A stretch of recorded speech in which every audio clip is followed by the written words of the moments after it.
Johnny, did Aaron Loup just save the Halo season? Like, are we in the multiverse? What timeline is this? We're going to clear everything up for you right now. It's time to get locked on with Mike and John, and this is Locked On Angels.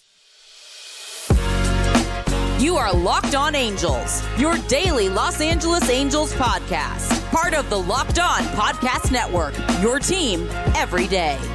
Thanks for making Locked On Angels your first listen of the day. You can find us anywhere you get your podcasts, including Apple Podcasts, Spotify, and SiriusXM by searching Locked On Angels. And the best way to help us out is by giving us a rate and a review. And if you're watching on YouTube, make sure that you're subscribed and click that bell to be notified every time a new episode drops. And today's show is brought to you by Sleeper. Swing for the fences on Sleeper Picks, and you could win up to 100 times your money. Download the Sleeper app right now. Use our promo code Locked On, and you'll get up to a $100 match on your first deposit. Terms and conditions apply. See Sleeper's terms of use for details. Currently operational in over 30 states. Check out Sleeper today. Thank you for being here for this episode of Locked On Angels, where it's your team every day. You've got the Frisch Brothers here with you, a.k.a. the Super Halo Bros. My name is John, and that's my brother Mike. And my name is Mike, and that's my brother John. Hey, Locked On Everydayers, join us every day this week. We're recapping each game of this Tiger series, including yesterday's. We'll get to that. Don't you worry. On today's show, we're talking about what's the deal. What's the deal with Hunter Renfroe?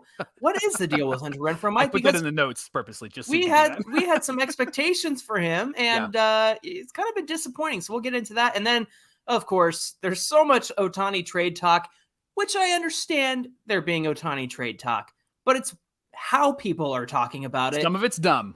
That's really getting my goat, right? So we'll get into that today as well. But Mike, we have to talk about yesterday's game against the Tigers. I was all ready to hit send on my final score tweet, and then the ninth inning happened.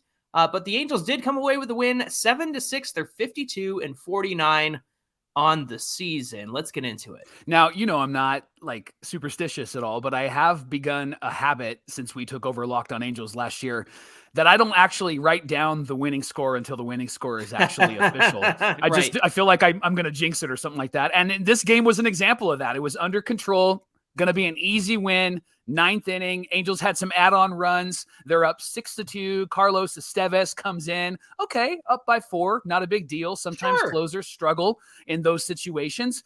Not a save opportunity.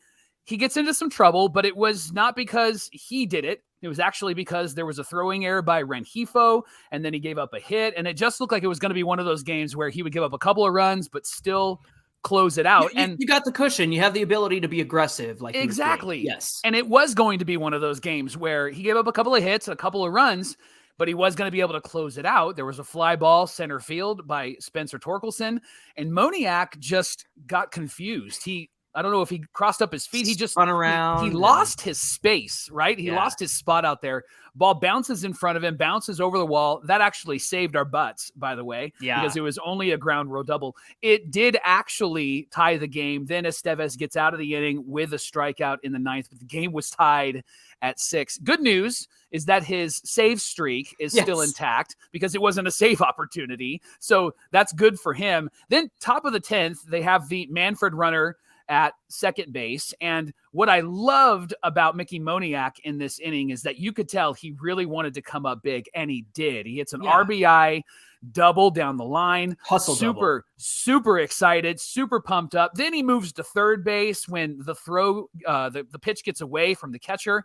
And then it happens again. Yeah. And he's about halfway down, and then he goes back to third, and he gets picked off. Johnny, I'm going to argue that I think Moniak was pretty upset with Bill Hasselman there. I think so. I was just going to say. I think Hasselman told him to go, and Moniak, when he came back, it looked like he said, "Wow, why?" Like it looked like he was frustrated with him. Yeah, do you agree? Yeah, there's got to be something there, Mike. I mean, he was just so far off the bag, and the ball did get away from the catcher. But how often do you see the guys break for home on a play like that? The ball wasn't nearly that far away, so right. I wonder if there's an issue there with Hasselman. If I'm going to pick sides here, I'm going to pick Mickey Moniak's side. Yes, let's blame Bill Hasselman. Listen, I know that play, and Phil Nevin said this after the game, that play is probably going to be replayed as, not top 10, those types of things. But good on Moniak coming back, and good on Moniak getting a hit. He's been our best guy with runners in scoring position, and so high five to him. I'm a fan. It was just one of those things where you're like,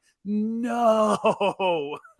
The game's over if he makes the catch, right? Because that stayed in the air. And if he makes the catch, the game's over. It's 6-4.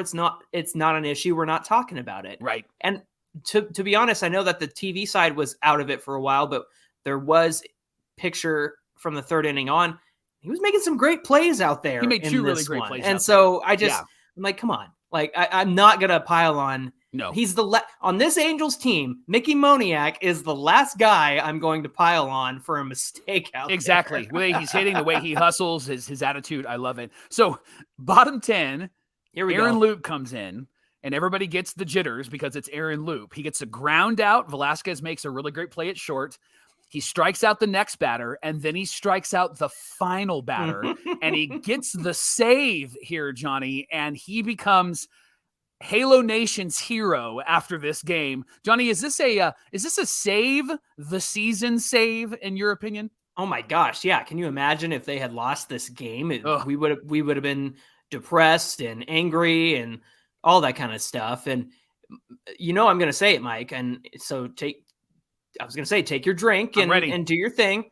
Michael, say nice things about Aaron Loup. Aaron Loup, you and your veteran experience in the bottom of the 10th inning, it was shining through because he didn't look nervous, scared. He got up to 94 on his sinker. Oh, he didn't look like he was even in a situation. He looked like he was out there on a softball field, and he's a player that knows that can dominate. So congratulations, Aaron Loup. This is the guy that we have been waiting for what, 2.5 years? A year and a half, yeah, since he signed.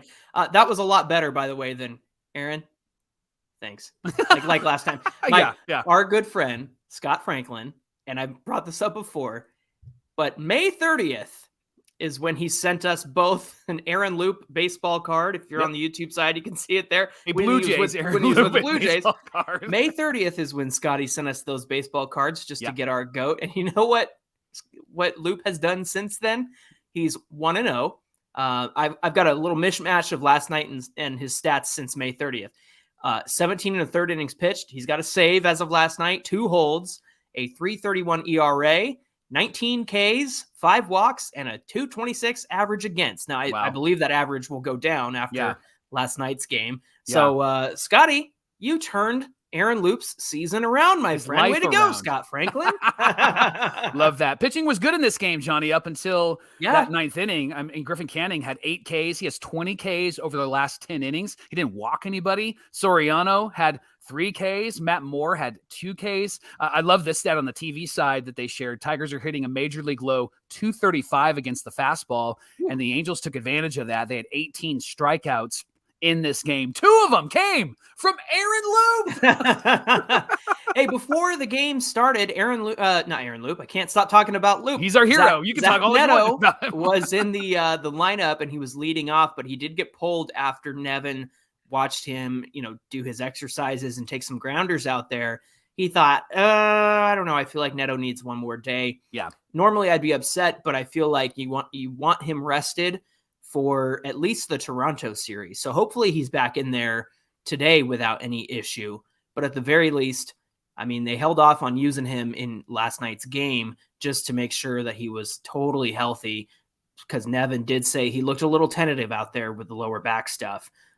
So, Mike, is today the day? Is Neto back in the lineup today? I hope so, man. I know that Velasquez has really filled in for him pretty well the last. Did he go 3 for 4 yesterday? Yeah, I mean, the guy's filled in. I loved his bunt single, by the way. I got to see more of that, because I think that's going to keep the defense moving. And if you get them moving and try to get them to throw you out and you're fast, you can cause an error. You can grab an extra base. Swing away at everything. Exactly. You're not a home run hitter. So I love that. So hopefully Neto's in, because Neto really is a spark plug to this team, and him at the top of the lineup is fantastic. Although high five to Rengifo, really holding down the top of the lineup in the last few games. Yeah, except for the air in the 9th inning, but we know we're talking offensive. Hey,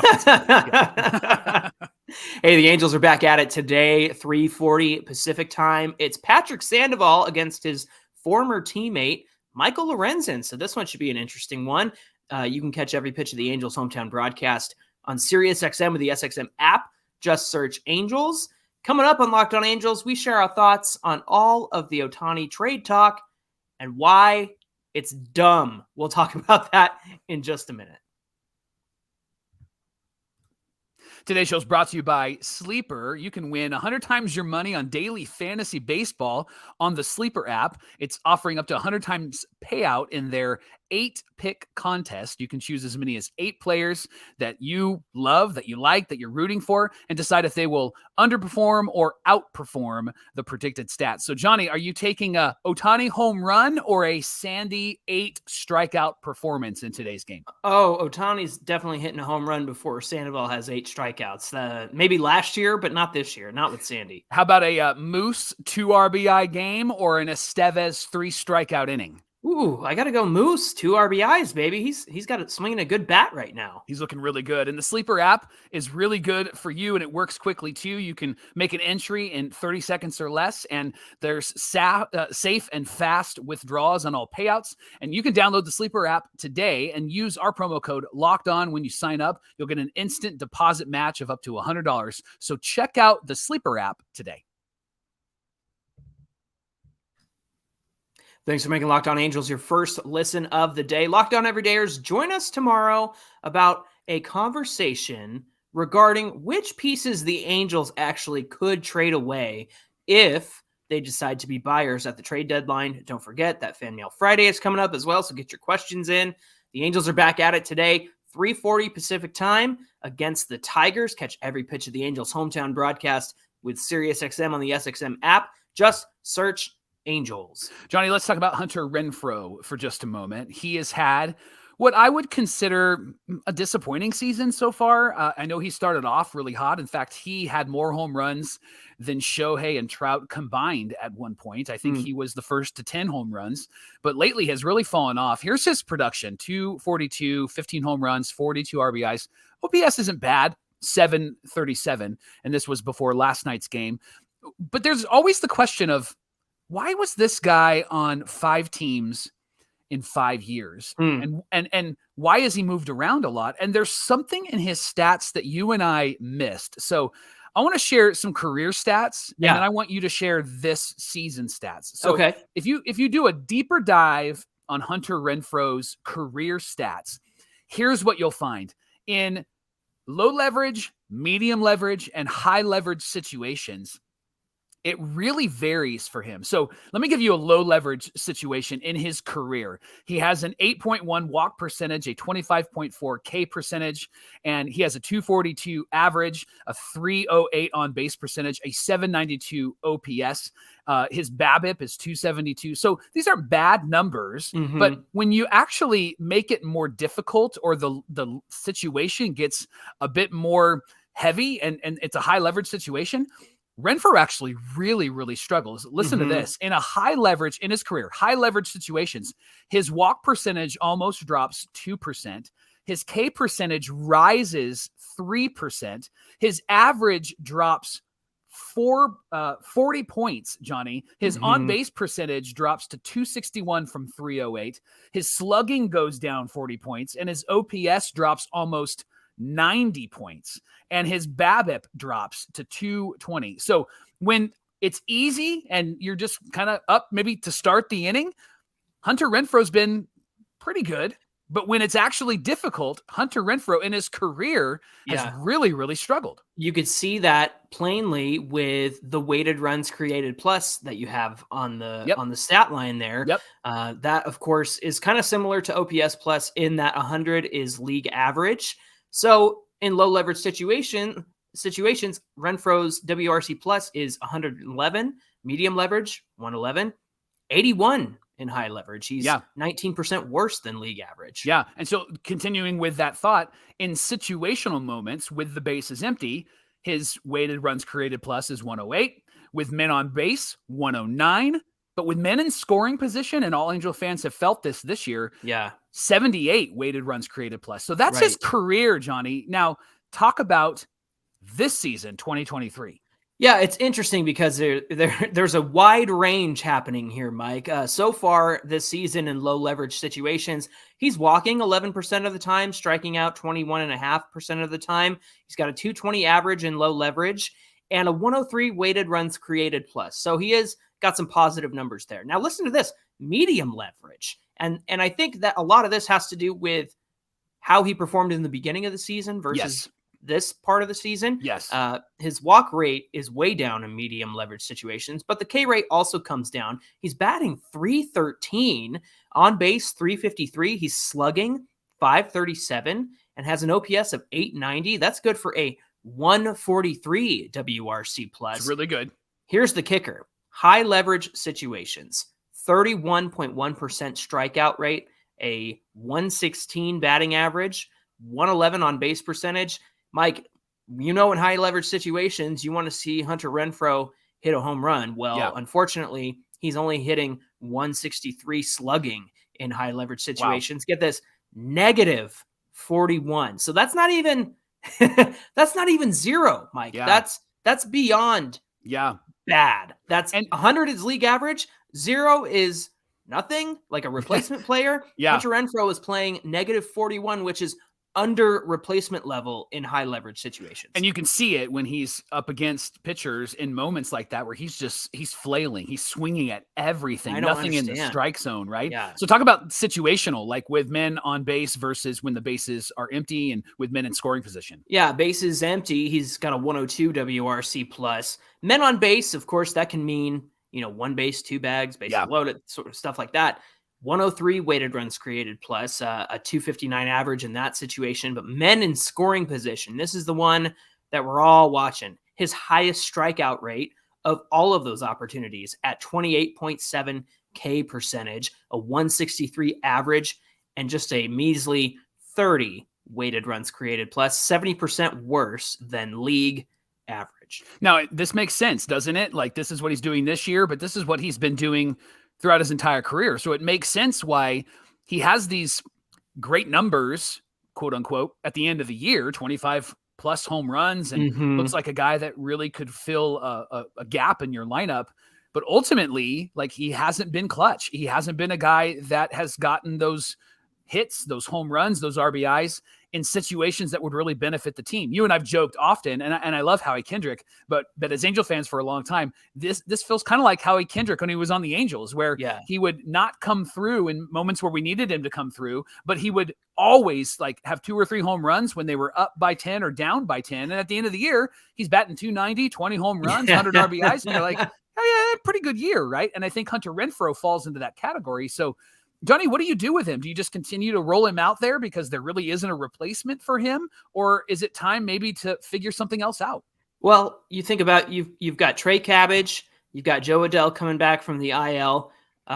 You could run out somebody from the minor leagues, like a Jordan Adams or something. Like, really, you have a lot of options to put in the outfield. So if things just can't turn around for him, I think you have the opportunity to move on from him, or even move him at the deadline to a team that might want his bat in their lineup. And here's the thing. I understand the clutch factor isn't there.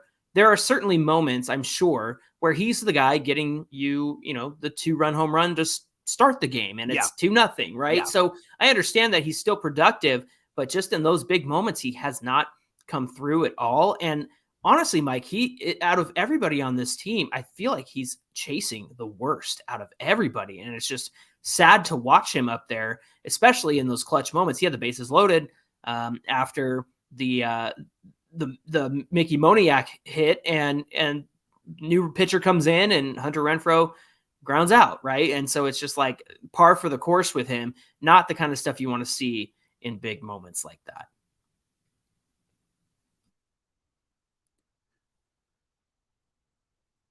All right, so Johnny, you and I are going to talk about Ohtani and the Ohtani trade talk. So I'm going to take the first part of this segment, and then you can take the second part, because I just got to get something off of my chest. Okay. Ready for this?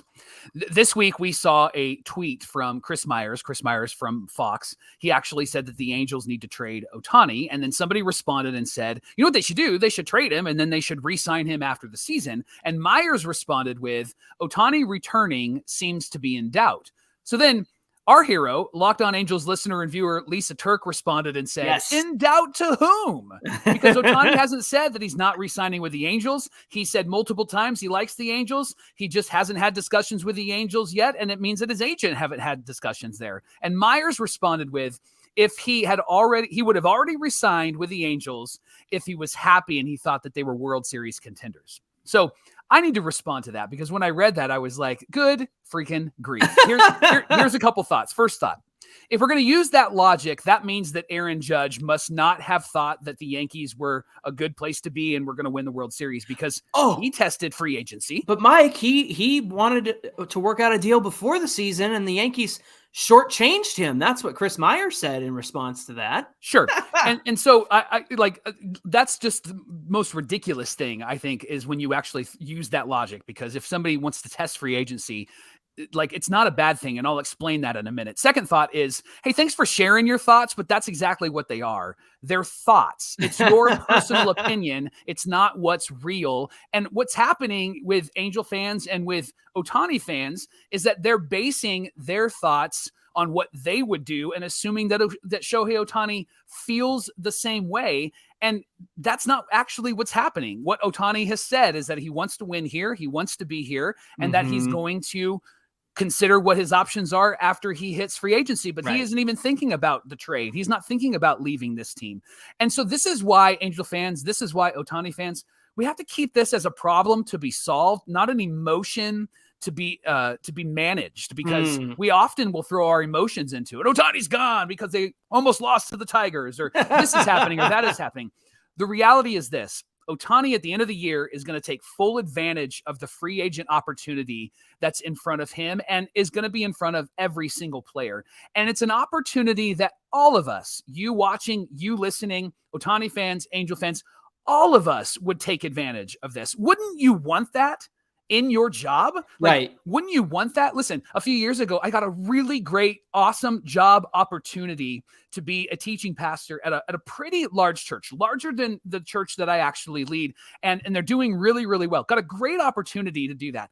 I considered it, not because I don't like what I do right now, not because I don't like the people, and not because I don't like the church that I'm a part of. Yeah. I considered it because it was a cool opportunity. Right. I said no to it because I didn't feel like my season and my time was done at the church that I'm at right now. We all want to be presented with opportunity. Johnny, if ESPN and Fox Sports and other networks came to us after our contract with Locked On was over, we would consider their opportunity, right? We wouldn't say, no, we really enjoy working here. We would consider that and perhaps come back. But that's the thing that I don't find as just reasonable thought from fans, is Ohtani is taking advantage of this, as everybody would take advantage of this. Right. Listen to the offers, listen to the opportunity. And taking advantage of this doesn't mean that he doesn't want to stay. Taking advantage of this doesn't mean that he doesn't care about being here. He wants to see what's out there and he wants to listen to it. And you would too. So get your emotions out of it.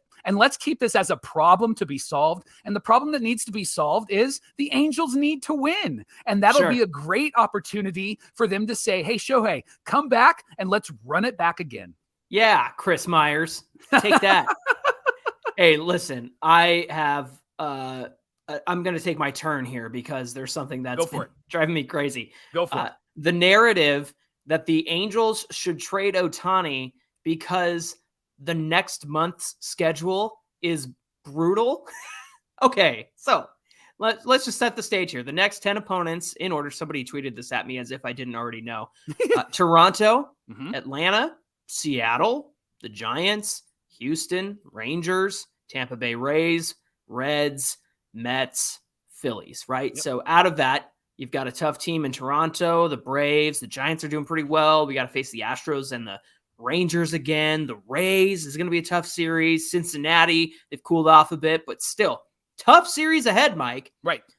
But the people who want to throw in the towel and say, well, you got to sell and you got to trade Ohtani because look how tough the August schedule is hilarious to me. Like, oh gosh, you know what? The Angels got to play a lot of hard teams over 162 games this season. Maybe we just don't play those games. Let's not actually show up. Let's just stay home and not play those games. Just because the schedule is brutal doesn't mean that you wave the white flag. In fact, that incentivizes you to add before the trade deadline so that when you go in to face those teams, you're ready and you have a bullpen that's capable and you have starting pitching that you can trust and you have some productive hitters that you can add to your lineup. But also, why is it just the Angels schedule that's the most difficult and oh, they got to sell. They're not going to get through it. Like, how come there aren't more teams out there being talked about as sellers? They're being talked about as buyers. And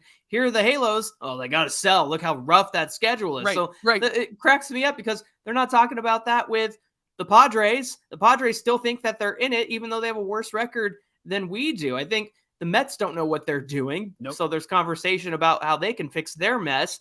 But it's so funny to me that just because the Angels have Ohtani, everybody's trying to find every excuse in the book for them to trade them. So it's a bunch of people who aren't Angel fans trying to get him off the team by saying, well, they don't stand a chance in August. And then it is some Angel fans who think that they need to sell because they don't stand a chance. Somebody said, you watch that game on Tuesday where they blew the lead and think that they're going to compete against tough teams.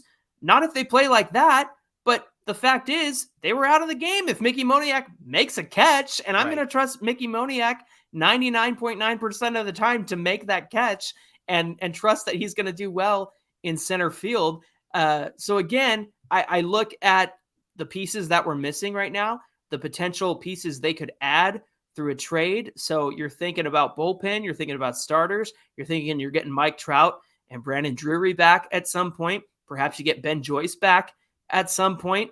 Either way, Mike, even if they completely crap the bed, like, you don't not show up to the games. Like, you play the games and you get through the season. So it's hilarious to me that, like, we're throwing in the white flag and throwing in the towel. I'm not Phil Nevin. I'm not throwing in the towel. I'm chasing wins, baby. And so I'm going to watch my team take on some tough teams, because at the end of the day, they're in control of their own destiny when they're playing Toronto and Seattle and Houston and Texas and the Rays. They're in control of their own destiny, and they're the ones who have to win those games in order to get somewhere this season. And I certainly trust this 2023 team more than I have the last 6 years worth of Angels teams to actually do something to get somewhere this season. So I'm going to enjoy the ride. I'm going to enjoy it. I'm going to see if they show up and do what they did to the Rangers a few weeks ago when they took 3 out of 4. I'm going to watch that. Houston series,